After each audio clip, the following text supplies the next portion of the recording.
ibicumuro byacu turonse ubuzima budahera.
Ibisabisho byacu ibigushikire Mukama.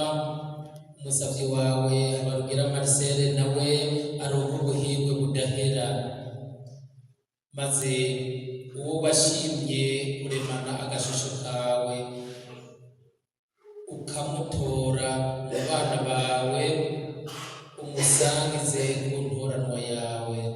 Tubigusabishije Yesu Kristo umwana wa Mukama wacu, Imana musange ubuzima n'ingorane n'umutima mweranda buno mu myaka yose.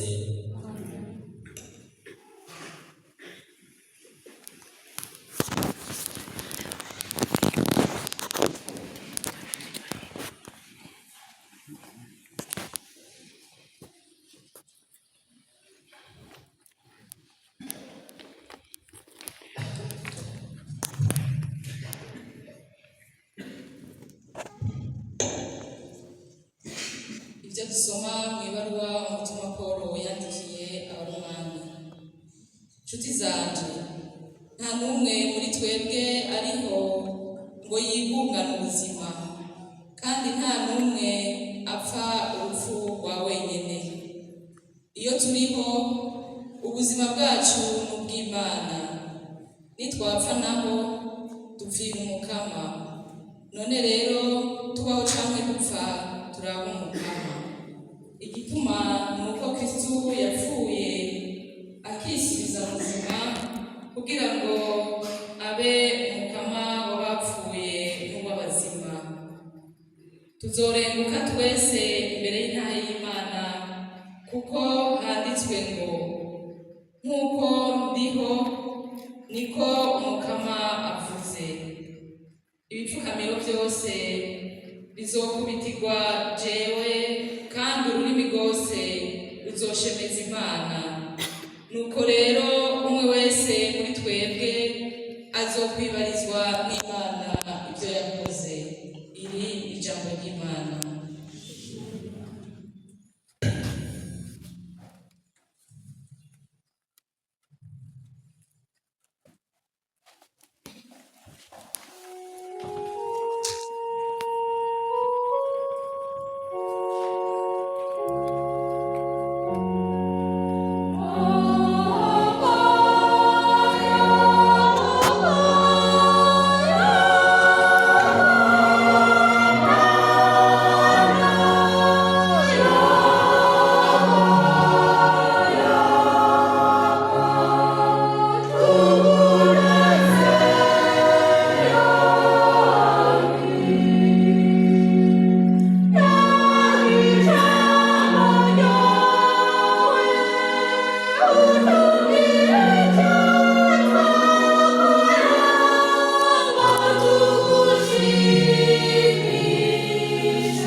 Ndio sema mtu zizanya na dalili gikundwa ashyikirijwe na Yohani Mweranda. Yezu washyikiye i Betaniya asanga Lazaro amaze iminsi 4 mu cobo. Betaniya yari hafi ya Yerusalemu, hafi nk'isitadi 15. Abayahudi benshi bari baje kuraba Marita na Mariya ngo bamuhoze urupfu rwa musaza wabo. Aho Marita yumviye ko Yesu ashitse, yaciye aja kumusanganira. Mariya nawe asigara mu nzu yicaye.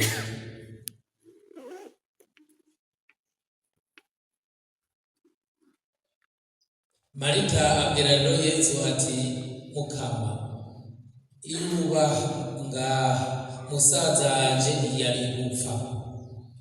Yamara rero n'ubu ndazi ko icuza gusaba Imana cose ikiguha. Yesu amubwira ati, musaza wazozuka. Marita aramwishura ati, ego ndabizi ko azozuka mwizuka n'umunsi w'imperuka. Yesu aramwishura ati, jewe ndizuka n'ubuzima, uwunyemeye naho yoba yarapfuye azoba muzima. Byongeye umuntu wese abaho ku bwanje akongera akanyemera ntazokwigera apfa. Uremeye ivyo? Amwishura ati, ego Mukama, ndemeye ko uri Kristo umwana w'Imana, umwe ategerezwa kuza ku isi. Twakire kandi dushimagize iyi nkuru nziza ya Kristo.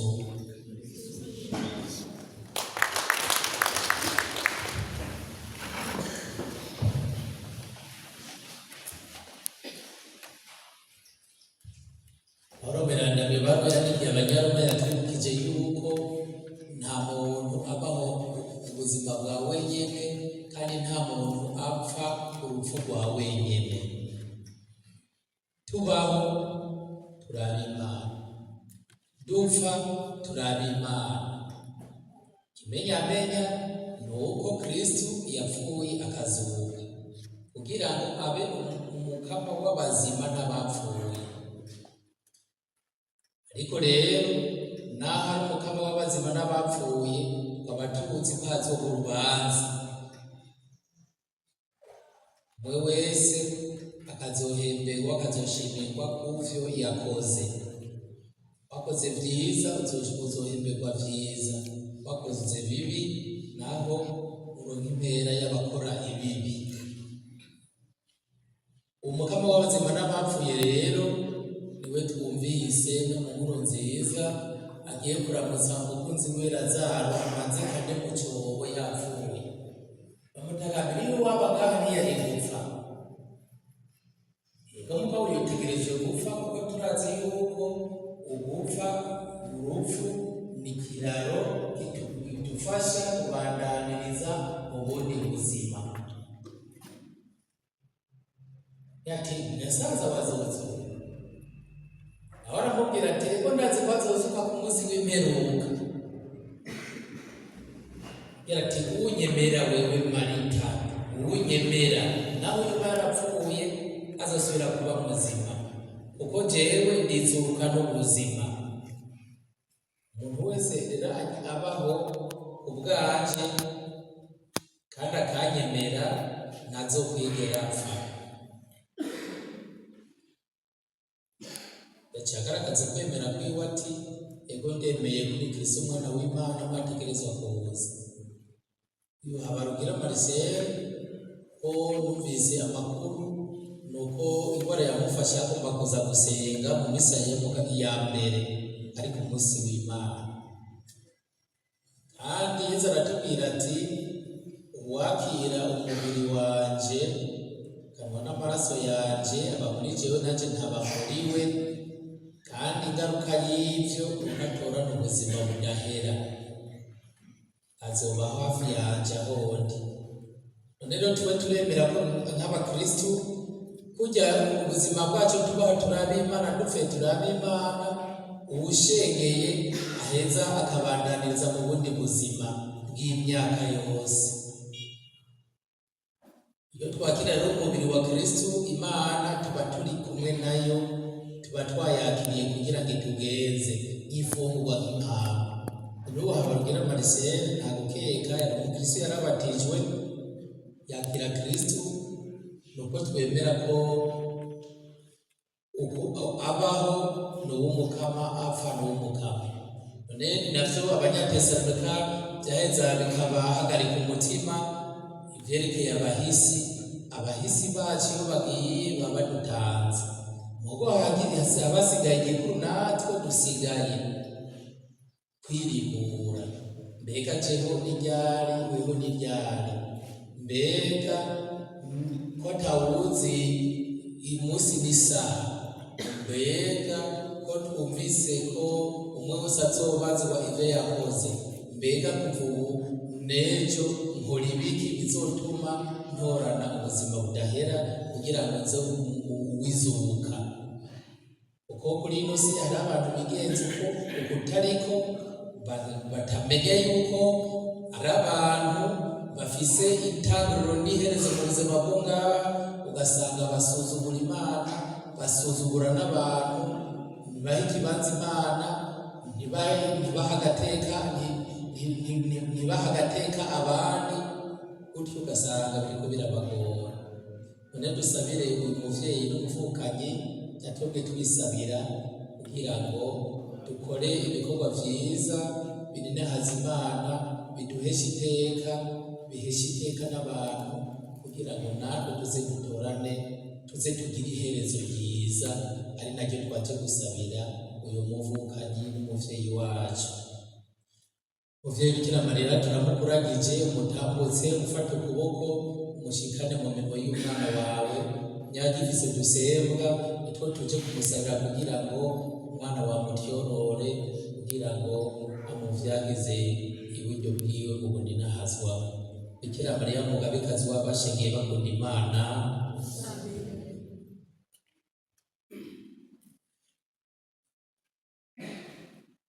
umuhaguruke rero tumusabire. Turagusavye Mukama,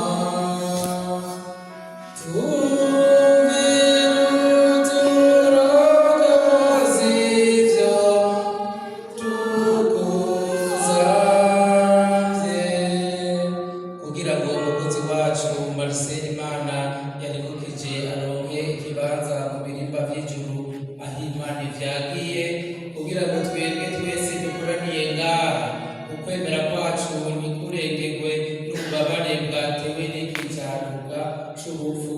Nitubisabe Mukama. Turagusavye Mukama,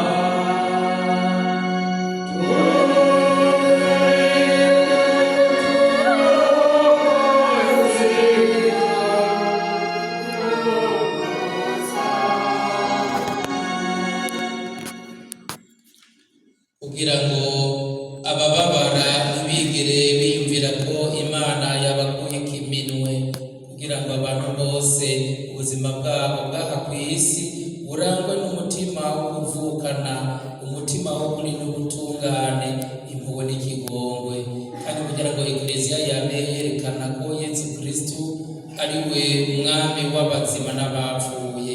Nitubisaba Umukama.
rozavye mukama udawagire irishikanwa twoherereje umusabyi wawe ukarugira Marcel dushimire umukama Imana yacu birakwiye kandi biratunganye.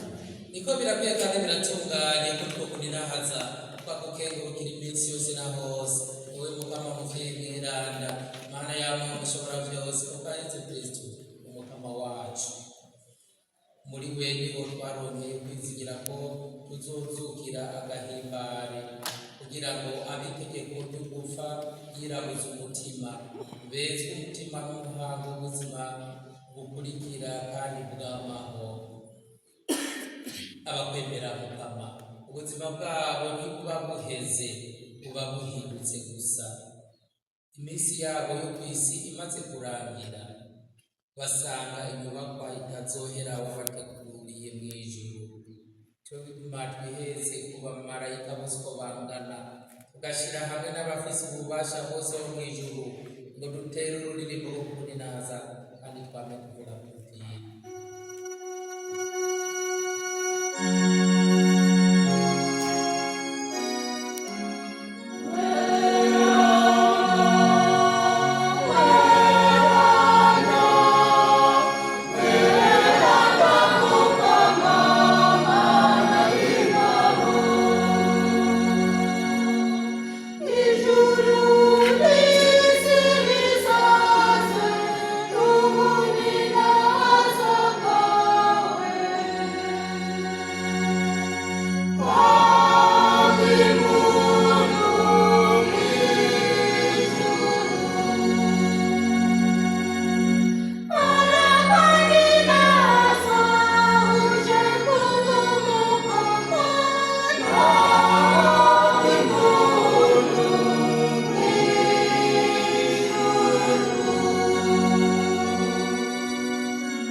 muravyumva